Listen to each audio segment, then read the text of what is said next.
Thank you for tuning in to Zim Newsbeat TV.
Chirengwa chekutanga.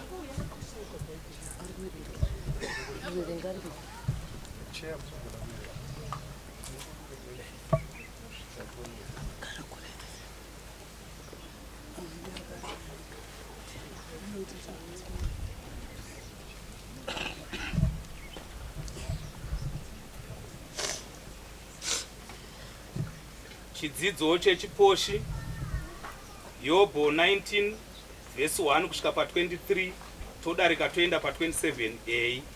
Musoro: ndinoziva kuti mununuri wangu aripo. Inzwai mharidzo yaMwari yomubhuku yakanyorerwa Yobho. Yobho akapindura achiti, dai mazwi angu aya anyorwa, dai anyorwa pakarata kekopa, kana achidhindwa kana kudhindwa mumutobvo nechinyoreso chesimbi, dai avezwa padombo ave pfirapo. Ndinoziva kuti mununuri wangu aripo, mubatsiri wangu achandimiririra mudariro. Asi kuzoti nyama yangu ikabva, muviri wangu ukapera, ndipo pandichaona Mwari. Ndichamuona ari anondisimbirira, ndichisvitsana naye maziso, iye asingandirambi. Apa ndipo paperera chidzidzo chedu.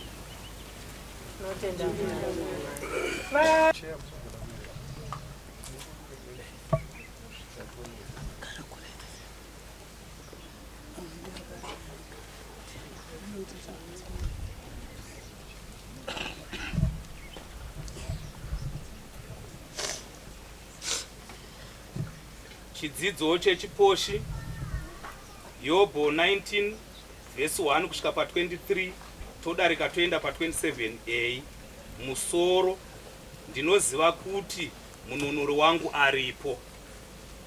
Inzwai mharidzo yaMwari yomubhuku yakanyorerwa Yobho.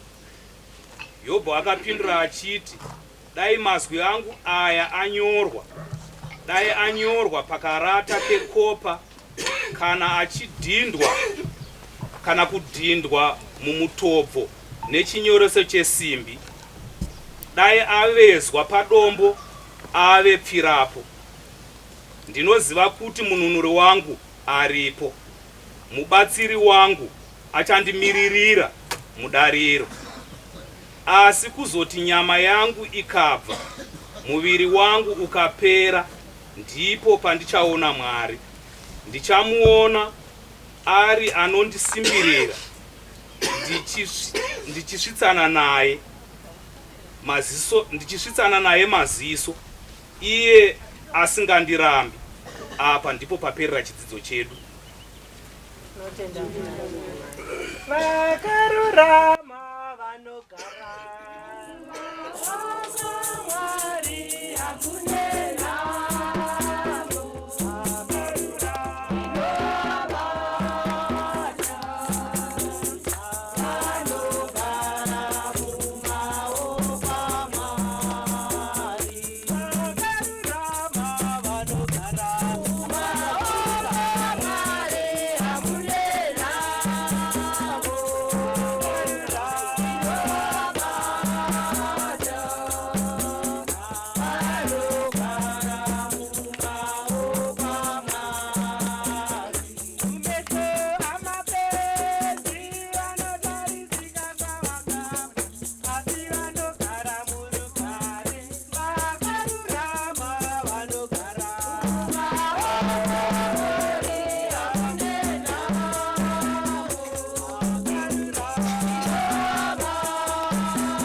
Kristo akanga asingafaniri kutambudzika here kuti azopinda mukupenya kwake. Mambo ngave nemi. Inzwaiwo dama rakanaka raIyesu Kristo romuvhangeri yakanyorwa naRuka. Yesu ndokuti kuvadzidzi vaya, iyi muri marema avanhu nhai, mwoyo yenyu ine chinono chokutendera zvose zvakataurwa navaprofita. Ko Kristu akanga asingafaniri here kutambudzika kudai kuti azopinda mukupenya kwake? Akachibva atangira pana Mozisi navaprofita vose, achivatsanangurira magwaro aakanga anyorerwa. Vakati voswedera kumusha kwavaienda, iye akaita soupfuurira, asi ivo vakamukumbira vachiti, madi kudai machigara nesu, nokuti kunze kwava kuda kuvira, zuva rarereka. Kudaro akazopinda ogara navo. Zvavakanga vava pakudya, akatora chingwa akachinamatira, ndokuchimedura ochipa kwavari. Maziso avo akapengenuka, ndokubva vomuziva. Asi iye akabva anyangarika pavari. Ivo ndokuchitaurirana vachiti, zviya mwoyo yedu yanga isingafarikani here zvaanga achititaurira tichiri munzira, achinyatsotitsanangurira. Vakabva vangosumuka nenguva yakareyo, vodzokera Yerusarema, kwavakandowana kwakaunganiwa navaya vane 11 chete navamwewo vavaiva navo. Zvikachinzi zvechokwadi mambo amuka, azvionesa kuna Simoni. Naivo vakabva varondedzera zvakaitika vachiri munzira, nezvokumuziva kwavakaita pakumedurwa kwakaitwa chingwa. Apa ndipo panoperera dama rakanaka raKristu ranhasi.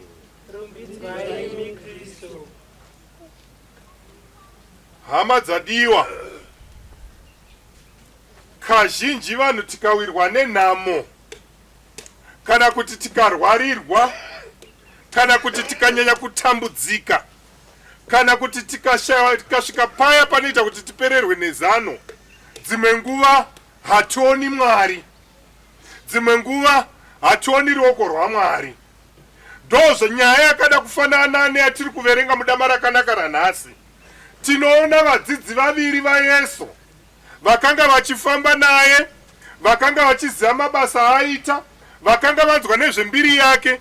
Zvino pavanongonzwa kuti afa, vanoti tichagarira hedu muYerusarema, ngatidzokerai kumba kwedu kuEmausi, nokuti hapasina chatichagarira. Munhu wataifungira kuti ndiye achatidzikinura afa aenda, anova mambo wedu Yesu Kristu. Saka vadzidzi vanofamba vari vanhu vasina chitarisiro, vanofamba vari hopeless, vanofamba vachiti ndopafira sarungano. Asi murwendo rwavo imomo rwekushaya tarisiro, rwekurwadziwa, mambo wedu Yesu Kristu ndopaanouya achifambidzana navo. Asi ivo havana kumuona, ivo havana kumuziva.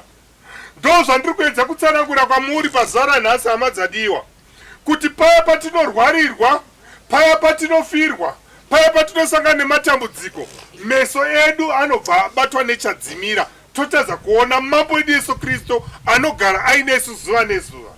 Rangarirai, nyangwe Yesu Kristu paya paanozvarwa anopiwa zita rokuti Emanueri, zvichireva kuti Mwari anenge anesu. Asi dzimwe nguva tinokangana kuti Yesu Kristu Mwari wedu, Mwari Mwanakomana, anoramba ainesu munguva dzekurwara, munguva dzekufirwa, munguva dzekutambura. Rangarirai nyangwe zvaanonyora mukupera kwedama rakanaka raMateo muna Matthew 28, anoti onai ndichava nemi kusvika pakuguma kwapasi. Saka isu dzimwe nguva tinongoona mambo wedu Yesu Kristu kana zvinhu zvichitifambira zvakanaka. Isu dzimwe nguva tinomuona kana ndisingafirwi, ndisingarwarirwi, ndisingatambudziki. Noti ipapo ndopa nechifunga kuti Mwari ari kufamba nesu. Asi zvinhu pazvinongonobhenda, ndobva nakufunga kuti iko zvino Mwari anditiza. Tarisai muone zvinoita nyangwe muchidzidzo chechiposhi chataverengerwa kubva kuna Jobho. Jobho munhu anga akakomborerwa zvikuru naMwari, anga akapiwa chipo cheupfumi, anga akapiwa chipo chevana, anga akapiwa chipo chemudzimai. Asi nhamo painouya, vashoma vedu vanoramba vakati kwati naMwari sezvakaita Jobho. Ndosaka anga achitaura muchidzidzo chekutanga achiti, dai manzwi angu aya dai angodhindiwa pakarata kekopa, dai anyorwa padombo yangu afirapo yekuti ndinoziva kuti mununuri wangu aripo, ndinoziva kuti ndikachema kwaari anondinzwa. Ndosaka muchizomunzwa Jobho achitaura achiti, Mwari ndo vanopa, Mwari ndo vanotora, zita ravo ngarirumbidzwe nokusingaperi. Vakakomborerwa hama dzadiwa, vanoona Mwari nyangwe mune zvino vanoona Mwari nyangwe mune zvinorwadza zvoupenyu, vanoramba vachirumbidza Mwari, vanokoza kuti Mwari ndimi munopa, Mwari ndimi munotora, zita renyu ngarirumbidzwe nokusingaperi. Zvino hama dzadiwa, vadzidzi vaviri ava, mumwe chete wavo ndiye anotaurwa nezita, mumwe wacho hataurwi nezita. Kusatotaurwa kunoitwa mumwe mudzidzi uyu nezita, ini ndinofunga kuti ndo pandinobva ndakwanawo ipapo. Kusatotaurwa kwake nezita kunobva kwaita kuti ndive mudzidzi anofambawo pamwe chete namambo wedu Yesu Kristu. Asi chandinoda kukumbira ndechekuti Mwari paya pamunofamba neni muchindisesedza murwendo rwangu rwekutambura, itai kuti ndikuonei. Handidi kuramba ndakaita kunge Cleopas nehama yake vasina kukuonai. Mukada kutarisisa, vadzidzi ava vakafamba vachienda wrong direction yekubuda muJerusarema vodzokera kuEmmaus, wrong direction iyoyo. Chiri kuita kuti titi wrong direction inyaya yekuti mambo wedu Yesu Kristu akanga audza vadzidzi vake kuti munoramba muri muJerusarema, kudzimara ndadzoka ndamuka muvafi. Mwari vanozokutumirai Mweya Mutsvene tirimo muJerusarema tisina kubudamo. Ndosaka muchizoona dzimwe nguva kana pano pane mahwisiri kana kuti mamethodist vane rumbo rwavanoita muzita raShe ndo mandinogara, nhamo nematambudziko zvinondwana ndiri pai ndirimo. Zvino vadzidzi vaya nhamo nematambudziko pazvavawira vakubuda muJerusarema, guta raMwari, the city of God. Vakubuda imomo muguta rorunako nerugare, vari kufuratira Mwari vachienda wrong direction, vachienda kuEmmaus. Nhamo nematambudziko ngazvitiwane tiri muJerusarema. Muzita raShe ndo mandinoda kugara imomo. Ngandirware, ngandirwarirwe, ngandifirwe, ngandishaye basa, ngandishaye chokubata, asi ngandirambe ndirimo muJerusarema imomo. Zvino hama dzadiwa, vadzidzi ava vachifamba kudaro vanotadza kuona mambo wedu Yesu Kristu. Makambozviona here kuti nhamo chayo kana ikakubata chayo munhu ukwasangotanga kutaura wega, hazvirevi kuti unenge wakupenga aiwa. Ende kana uchifamba pfungwa dzinenge dziri kure zvokuti unotozongoerekana wasvika kuti kuti kupaya ndambopfuura sei, komusha wakati ndaupfuura sei. Inyaya kuti unenge uchifunga, unenge uchizvidya mwoyo, unenge uchiti saka ndichaitei. Asi hama dzadiwa ngatimbozvibvunzai, kuzvidya mwoyo kunobva kwati panyaradzo here? Aiwa. Kuramba tichifunga kunoita kuti zvinhu zvidzokere here, zviite reverse? Aiwa. Kuramba tichifunga hama yedu yakatisiya nekuramba tichichema kunoita kuti hama yedu idzokere? Aiwa. Saka chii chatinosadirwa nacho? Tinosara nevimbiso yatakapiwa namambo wedu Yesu Kristu yekuti onai ndichava nemi kusvika pakuguma kwapasi, onai ndichakutumirai Mweya Mutsvene anova mweya munyaradzi kuti atinyaradze.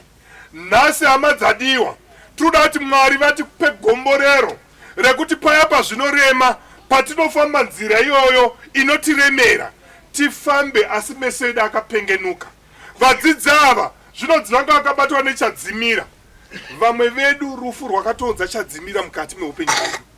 Zvino munhu abatwa nechadzimira anofamba asingaoni kwaari kuinda. Vamwe chadzimira ichocho ndo chinonomusvitsa mun'anga, vamwe chadzimira ichocho ndo chinonomusvitsa muprofita, vamwe chadzimira ichocho ndo chinoita kuti nyangwe arase nyangwe kerekera anopinda. Asi nyangwe ukachinja chechi sehandisati ndamboona chechi inochinja bhaibheri rawaingoverenga uri kuRoma ndo richangonoverenga uri kuSalvation. Saka hama dzadiwa, tisabatwe nedzungu, tisabatwe nechadzimira.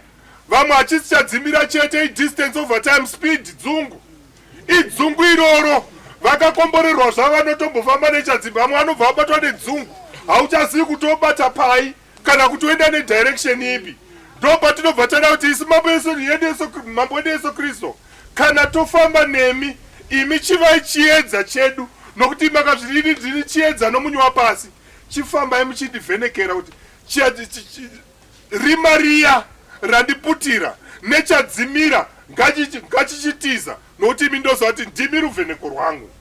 Zvino hama dzadiwa, vanoramba vaine dzungu, vanoramba vane chadzimira, vanoramba vachifamba rwendo rusirirwo, rwendo rwokubuda muYerusarema vonanga Emmaus. Nhasi tinoda kuti kana pane vachiri kuchema nekurwadziwa, hongu tiri vanhu, zvinowanikwa. Asi muteuro unowemisa ngauve muteuro unotinyaradza.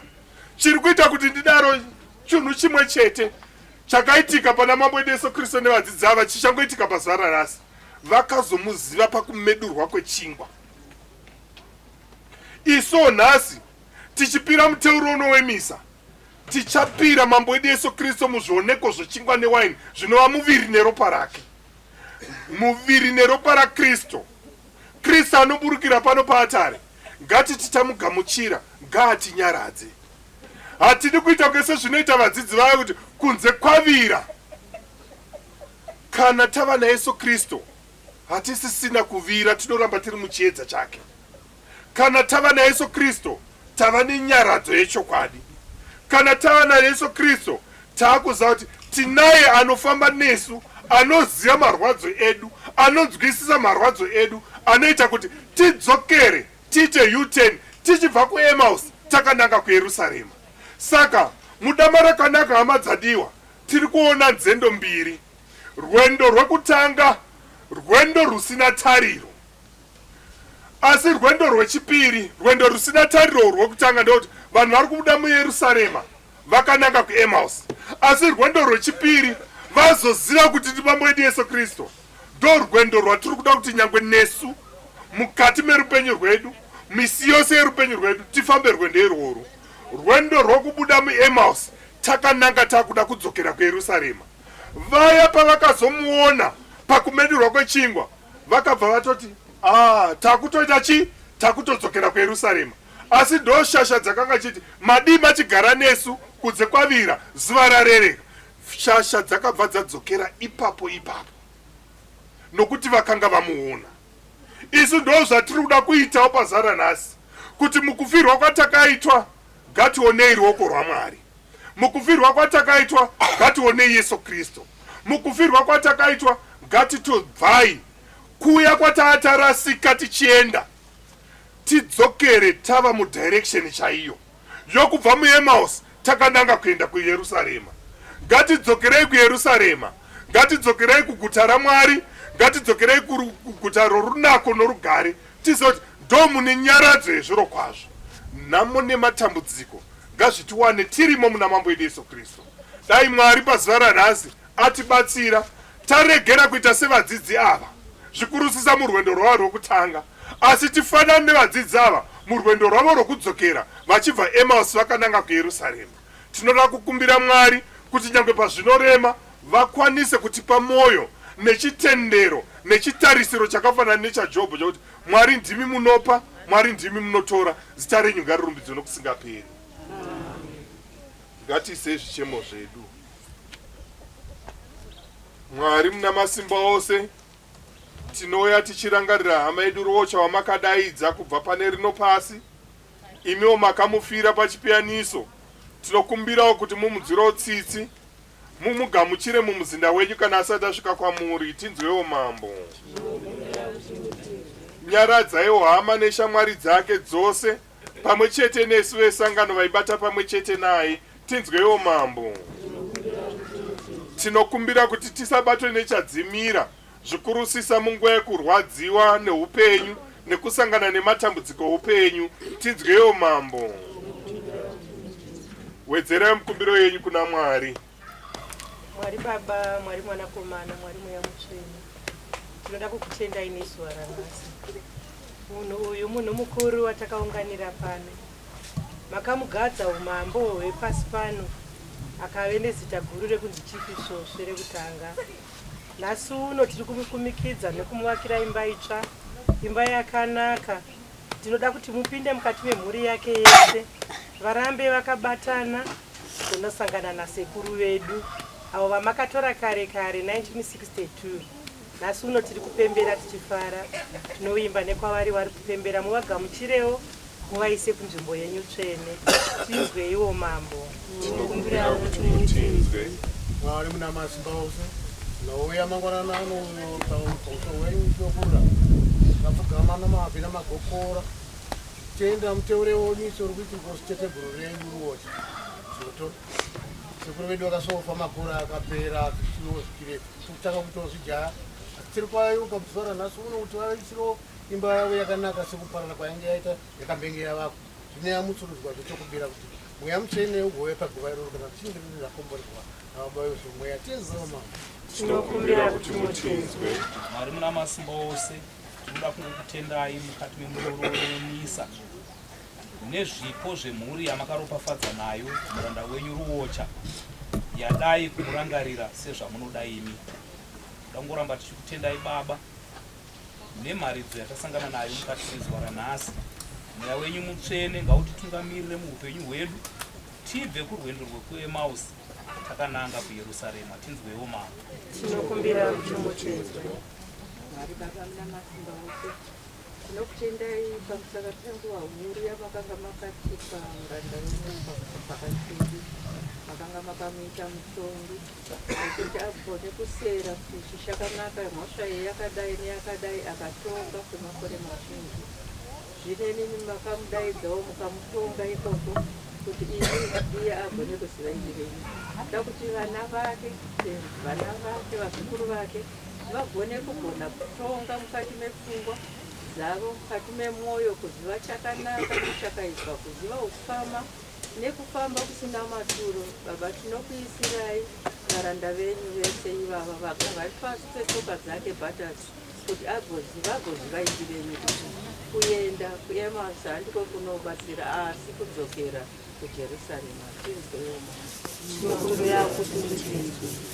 Tinochema nekuna amai vedu Maria Musande tichivimba nereverero yavo nokuti ndodiziro redu revatadzi, mai vanotereverera zvino napanguva yekufa kwedu, tichiti kwazoi Maria Muzere grasi yamambani, makakomborerwa pane vakadzi, akakomborerwa umoneri benyu.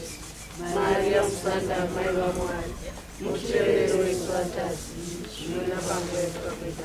Kristo mambo wedu, tisitirewo zvichemo zvedu izvi nemikumbiro yedu kuna Mwari Baba vanogara vachitonga pamwe nemi vakabatana mweya mutsvene kwemisi isingaperi. Achauya madzimambo, achauya madzimambo, achauya madzimambo, achauya madzimambo, haleluya, achauya madzimambo, achauya madzimambo, achauya madzimambo, achauya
namatai kuti mpiro wedu uyu ugamuchirwe naMwari Baba vana masimba ose.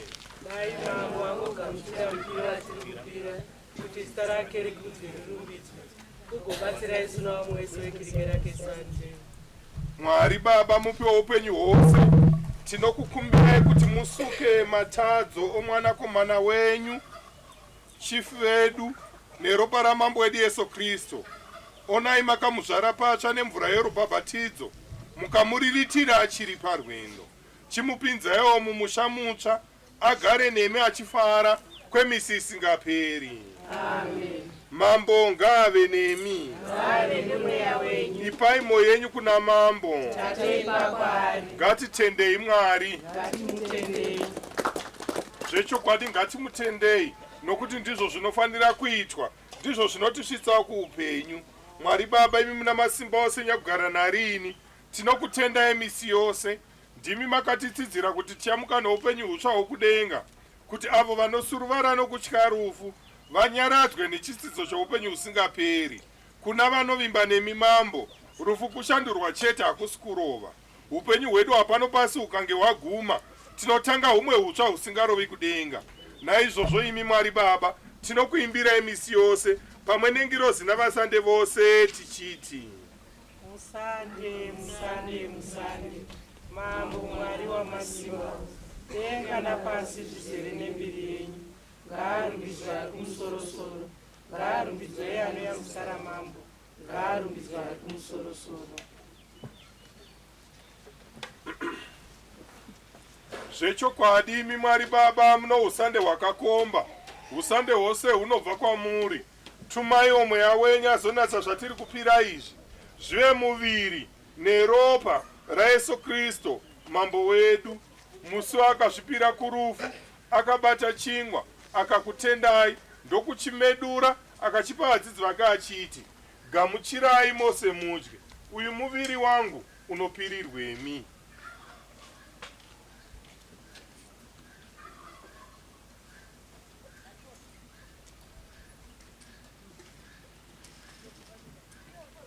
Vapedza chirariro, akabatawo mukombe, akatendazve, ndokupa kuna vadzidzi vake achiti: gamuchirai mose munwe, uyu mukombe weropa rangu rechitenderano chitsva chisingaperi, rinoteurirwemi navanhu vose kuti matadzo aregererwe. Garai muchiita izvi kuti mundiyeuke nazvo.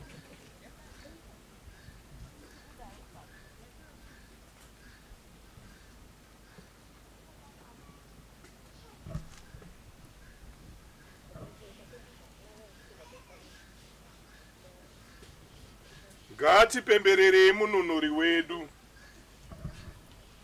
Tinokurumbidzai mambo.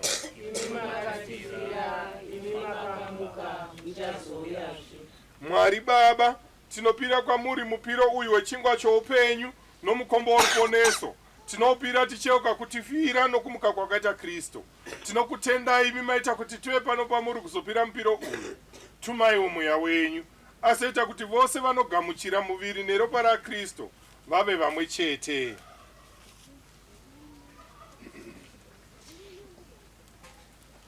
Tariraiwo mubhishopu wedu Robert navapriste nesu tose tiri pano, navatenderi vesangano renyu vari pasi pose. Tipewo tose rudo runotumba kuti tive vamwe. Tinokumbirirawo mwana wenyu Ruocha wamakadaidza akatisiya. Mutambirewo azogara nemi, akaitwa nhengo yaKristu norubhabhatidzo, saka itai kuti azomuka muvafi sokumuka kwakaita Kristu. Zarurireiwo denga vatenderi venyu vakafa, vachitarisira kuzomutswa nemi, navamwewo vose vakafa vazofara nemi vachikonai. Tinzwirewo tsitsi tose tiri pano, kuti tizogara upenyu husingaperi pamwe naMariya muvirigo, amai vaYesu Kristu, Mwari mwanakomana, pamwe navapostori venyu navamwewo vose vezvizvarwa nezvizvarwa vakaita kuda kwenyu, kuti tose pamwe chete tizokurumbidzai tichikupembererai tiri nhengo dzaYesu Kristu mwanakomana wenyu. Tinokurumbidzai Mwari Baba nomuromo waKristu. Tinokurumbidzai Mwari Baba tiri nhengo dzaKristu. Tinokurumbidzai Mwari Baba namweya anogara matiri. Tinokurumbidzai Mwari Baba kwemisi isingaperi. Amen. muponesi vedu pachavo ndo vakatirayira vakatidzisa munamato uyu. Kudaro tose ngatinamatei tichiti Baba edu muri kudenga. Zita renyu ngarinamatwe, mumango wenyu wasvike, kuda kwenyu ngakuitwe pasi upenyu. Tipewo nhasi kudya kwedu kwezuva, mutiregererewo zvatakutadzira, sokuregerera kwatinoita vanotitadzira. Musatirege tichiwira mune zvinotedza, asi mutinunure ngezvakaipa. Tinunurewo Baba kune zvakaipa zvose, tinzwirewo tsitsi kuti tigarike murupenyu rwedu, mutibatsirewo nguva dzose kuramba chinzvenga matadzo nokukunda matambudziko. Takatarisira kuuya kwomuponesi wedu Yesu Kristu, nokuti ndimi mambo. Imisa masimba neminarina. Mambo wedu Yesu Kristu, makati kuna vapostori venyu, ndinokusiyirai rugare, ndinokupaiwo rugare rwangu. Regai kuringa matadzo edu, muringe chete chitendero chesangano renyu, mupe vana vari vose rugare nokugarisana sehama nehama. Imi Mwari munogara muchitonga kwemisi isingaperi. Rugare rwamambo ngaruve nemi narini. Ngaruve nomweya wenyu. Ngatipananei rugare rwaKristu.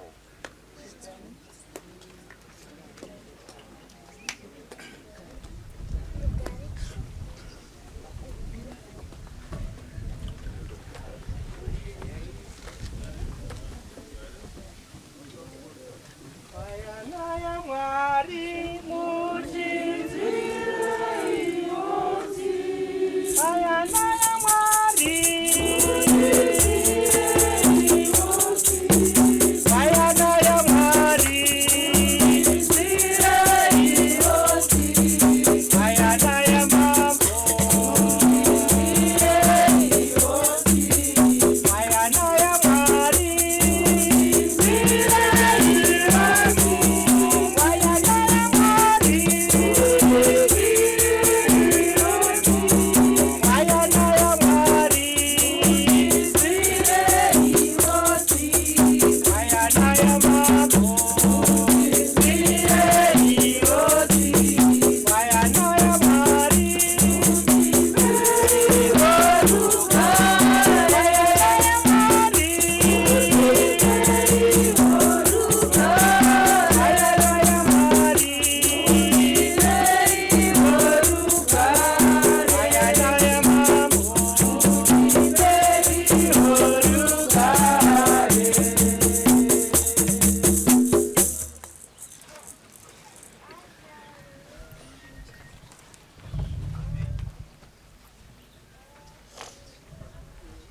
Onai waene Mwari, onai nyakubvisa matadzo apasi, zvedu isu takomborerwa, takokwa kumabiko aewayana.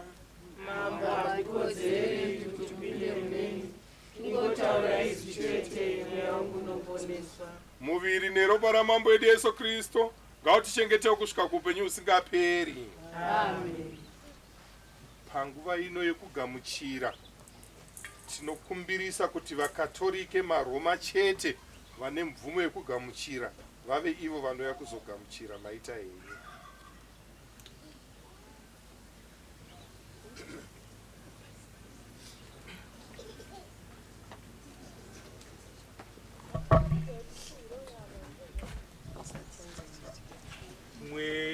Mweya wa Kristo ndisandiseiwo wake ndiseiwo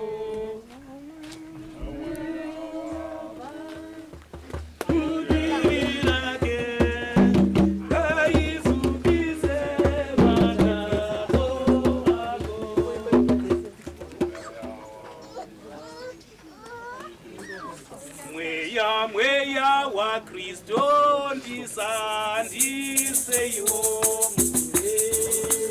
wake ndiponeseiwo mweya wake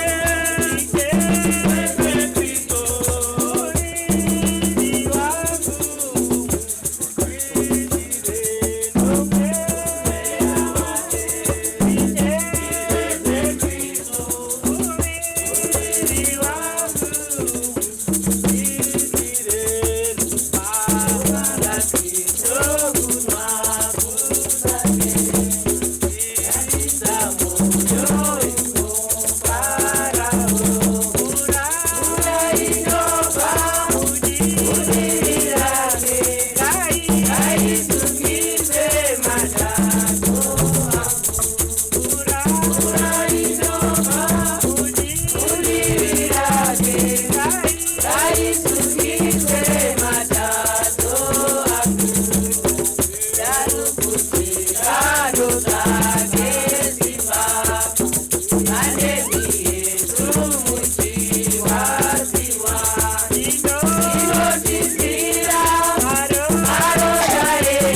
Moyo wa Yesu wa Mwari, pindurai vatadzi, nunurai vanofa, burisai mweya yedu purgatorio.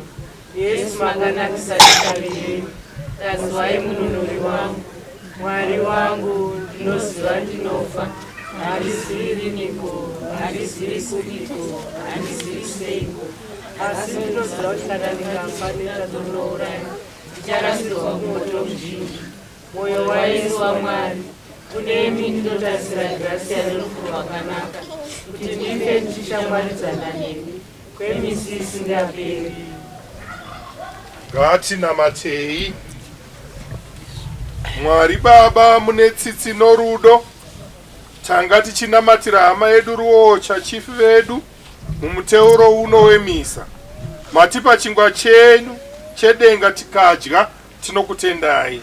Chingwa ichochi chamatipa muviri neropa romwanakomana wenyu Yesu Kristo. Tinokukumbirai kuti muchenese mwana wenyu Ruocha neropa raKristo waina yedu yePasika, agovanawo mifaro isingaperi. Amen. Zvino takusira vemhuri kuti vatudze mafambiro.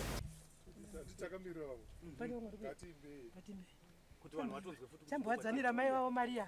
Ndiri mwana wa Maria, ndine vanoisodiwa, ndine vaninoda kwazvo. Ndiri mwana wa Maria, anoitaramba.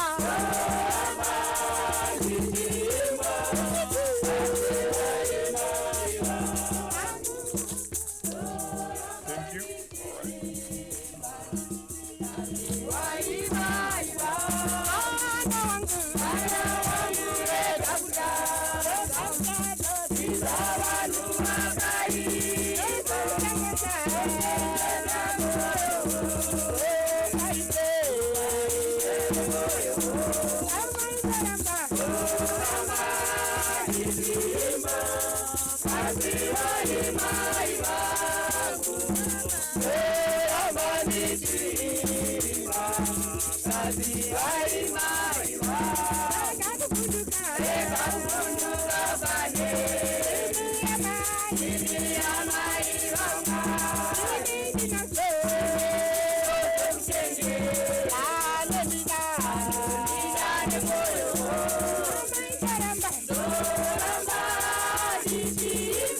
you.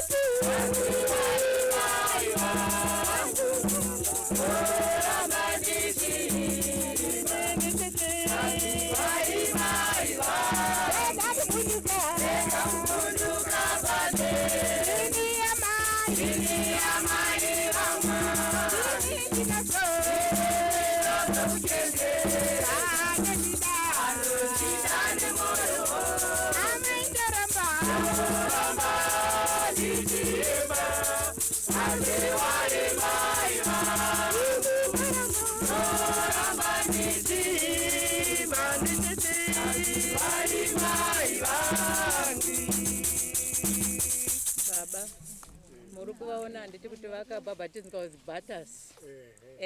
Ndo ndiya wakabhabhatidzwa nababa Isidho Chikore. Butters. Baba Isidho Chikore vaiyera nhari, mai vasekuru vaiyera nhari. Saka ndo vakagona kuvatseketudza bedzi kuti vagone kunyatsonzwisisa zvechitendero.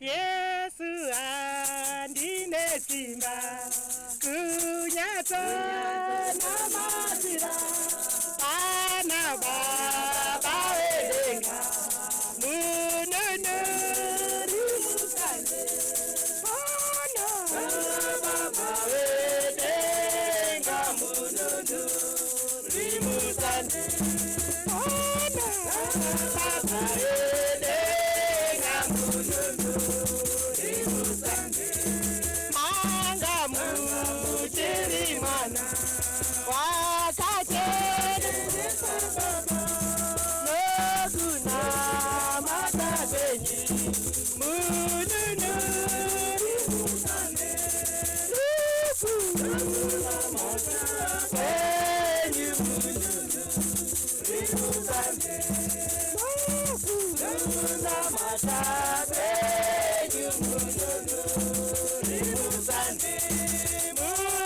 mutitipite chose kuna madana moyo amwelo muromo munonori musande amwelo muromo munonori musande amwelo muromo munonori musande mutibatire tina ire mumoyo titize takaipa munonori musande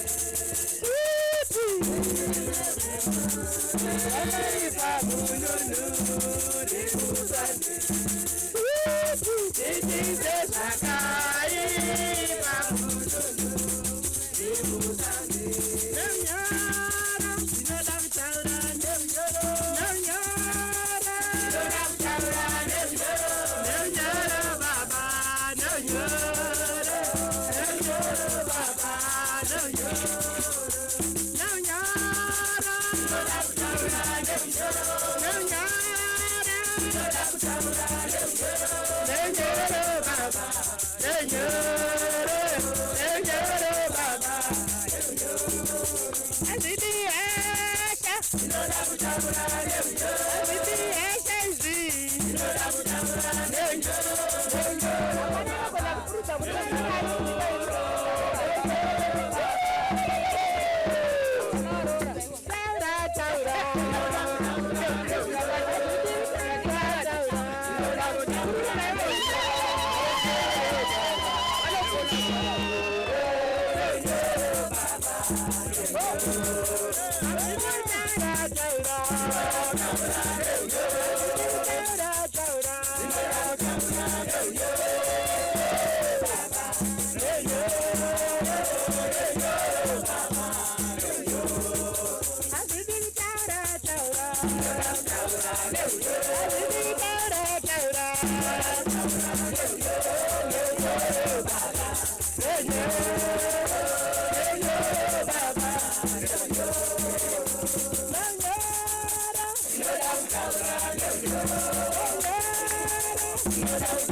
Nguva dzenyu baba ndo dzatinongoteedzera. Namato wedu ateerane muzita raBaba noMwanakomana naMweya Musande. Mwari Baba muna masimba ose, tinokutendai kuti makasika munhu makamufananidza nemi, zvikurusisa mweya wake usingarovi. Onai takaungana paimba ino yaChief Svosve Butters, mwana wenyu wamakabhabhatidza akaedza kutevera gwara ramambo wedu Yesu Kristu achiri pano pasi. Tinoramba tichikukumbirai Mwari kuti kana asati asvika kwamuri, mwe Mwari wetsitsi, mwe Mwari wengoni, mwe Mwari wenyasha, mumugamuchire muumambo wenyu. Mwanakomana wenyu Yesu Kristu akauya pano pasi akatifira kuti tiwane upenyu husingaperi. Zvino tinokumbirawo kuti mwana wenyu arere pano akaedza kugara upenyu hwechiKristu achitevera Kristu anova nzira, anova upenyu. Zvino tinokumbirawo kuti iye Kristu waitevera ndiye akatiudza mumagwaro matsvene achiti, onai ndakuenda kuna Baba, ndiri kunofanira kugadzirirai pokugara. Tinoramba chikumbirira mweya wake Butters arere pano, Chief Svosve, kuti vawanewo nzvimbo mukati meumambo hwenyu. Ndimi Mwari munogara muchitonga kwemisi isingaperi. Kwazai Maria mzere gracia, mambo anemi, maakomborwa pana vakadzi, akomborwa mwana wemimba yenyu Yesu.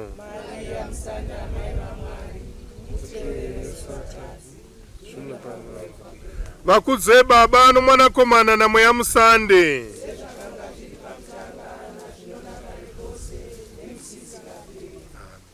Iko zvino tichimba hedu, varora ngavatibvisire, kana vakasarudzwa ngavatibvisirewo jira.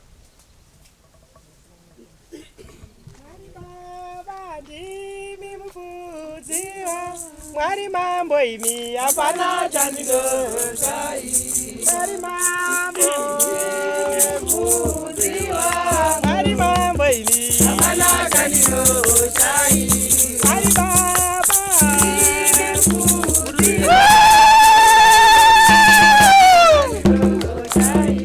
Mwari mambo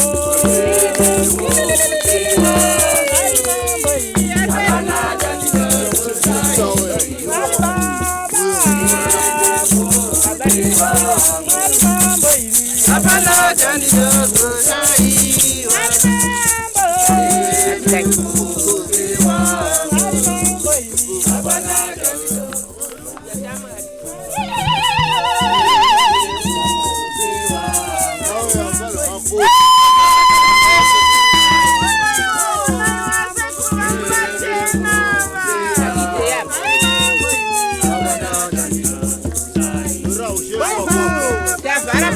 zvakanyorwa shamwari achitamba zvakanyorwa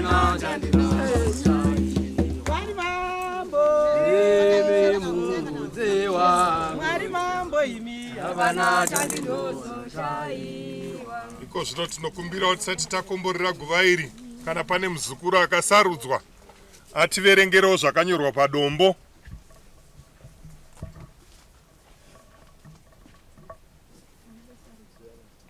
Kumaziso mashoma emakatopfeka magirazi.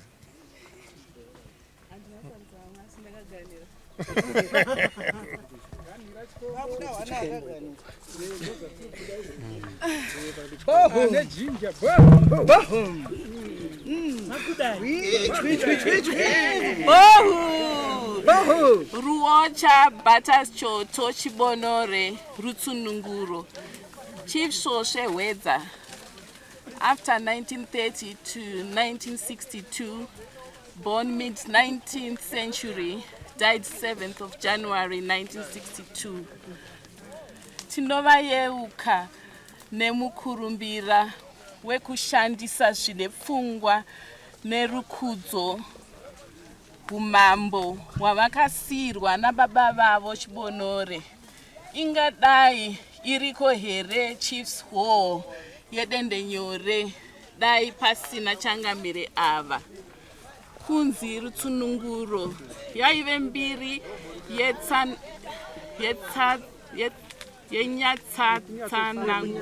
yekunyatsanangura veruzhinji raramo ine rukudzo. Zvinoshamisa vazhinji kunzwa kuti hurumende yevarungu yakateerera izwi ramambo ikavapa chikopo-kopo kuti vakwanise kumema dunhu ravo rehwedza vari muchadenga. Chipo chekurarama chavakasiyira dzinza ravo chinoyemurwa nevakarara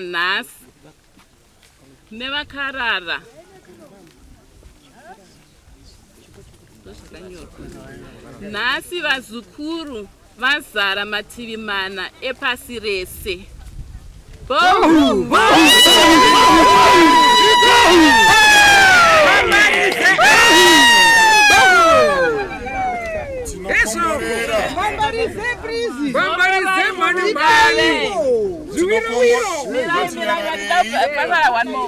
Zororai murugare musimboti wedu chivheneko chedu. Tinokomborera imba yaBatas Chief Shoshe muzita rababa nomwanakomana Bisaijira namweya musande.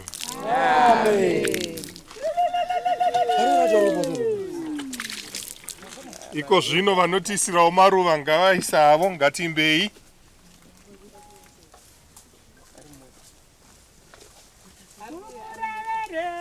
Ari padhuze here kana pasina tipedzisi.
Mwoyo waYesu wa Mwari, pindurai vatadzi, nunurai vanofa,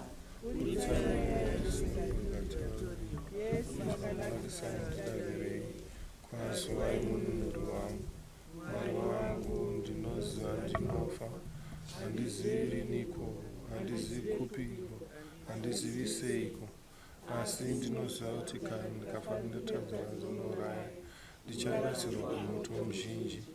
Mwoyo waYesu wa Mwari, kunemi ndinotasira grasiya rorufu rwakanaka, kuti ndive ndichishamwaridzana nemi kwemwezi isingaperi. Mweya wake nemweya yese vatenderi vakafa. Mweya wake nemweya yese vatenderi vakafa. Moyo musande kwazvo waYesu. Moyo musande kwazvo waYesu. Moyo musande kwazvo waYesu. Mambo ngave nemi. Chikomborero chaMwari Baba, Mwanakomana naMweya Musande ngachiburukire pamuri chigogara nemi chakakuchengetai nokukunyaradzai zvino nemisi isingaperi. Amen. Munamato wedu wapera, handei murudo norugare rwaKristu. Tinotenda Mwari. Saka makasununguka henyu kusara pano muchitamba, muchidzana, muchitorwa mafoto, muchiisa maruva. Ini mondisunungura hangu, mosara zvakanaka maita henyu. Tinotenda Mwari.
Thank you for tuning in to Zim News Beat TV.